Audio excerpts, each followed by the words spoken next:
है सेवा में सुबह साजे और भोर के।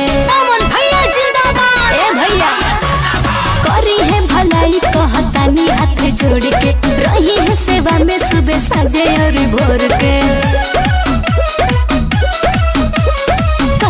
काट से खड़ा बाड़े इनके विजयी बनई हो पवन सिंह के तू जीतई हा, पवन भैया के जीतई हा।